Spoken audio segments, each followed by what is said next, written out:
लोकसभा 2024 के पहले चंडीगढ़ के मेयर पद के चुनाव को लिटमस टेस्ट कहने वाली आम आदमी पार्टी और कांग्रेस को बड़ा झटका लगा है। चंडीगढ़ मेयर पद का साझा उम्मीदवार को मंगलवार को हार का सामना करना पड़ा। चंडीगढ़ नगर निगम में बीजेपी उम्मीदवार मनोज सोनकर 16 वोट हासिल कर मेयर चुने गए हैं। इसकी वजह है कि 36 मतदान की क्षमता वाले इस नगर निगम में मेयर पद के चुनाव में आम आदमी पार्टी के उम्मीदवार कुलदीप कुमार को 20 वोटों में से 8 मतदान को रद्द किया गया। कुलदीप को कांग्रेस का भी समर्थन हासिल था। अगर ये 8 वोट रद्द नहीं होते तो परिणाम कुछ और हो सकता था। चलिए हम आपको आंकड़ों का गणित समझाते हैं, आखिर कैसे अधिक वोट हासिल करके भी आम आदमी पार्टी उम्मीदवार हार गए। चंडीगढ़ नगर निगम में बीजेपी के 14 पार्षद हैं और संख्या बल के लिहाज से बीजेपी सबसे बड़ी पार्टी है। इसके बाद 13 पार्षद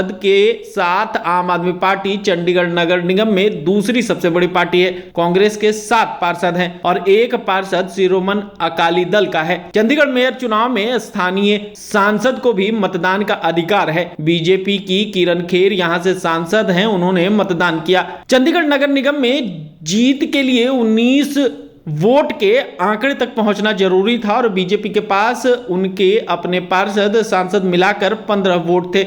निर्दलीय शिरोमणि अकाली दल के एकमात्र पार्षद का वोट भी जोड़ लें तो बीजेपी को 16 वोट पहुंच रहे थे। बीजेपी उम्मीदवार को इतना ही वोट मिला भी है। दूसरी तरफ आम आदमी पार्टी के 13 और कांग्रेस के 7 मिलाकर वोटों की संख्या 20 थी। वोटिंग के बाद गिनती पूरी हुई तब बताया गया कि कांग्रेस और आम आदमी पार्टी के साझा उम्मीदवार के पक्ष में 20 में से 8 वोट रिजेक्ट हो गए हैं। इसके बाद दोनों दलों के साझा उम्मीदवार कुलदीप कुमार को मिले वैलिड वोट 12 ही बचे। इसी आधार पर बीजेपी उम्मीदवार को विजयी घोषित कर दिया गया। केजरीवाल ने कहा कि मेयर के चुनाव में भी धांधली हो रही है तो देश में क्या होगा।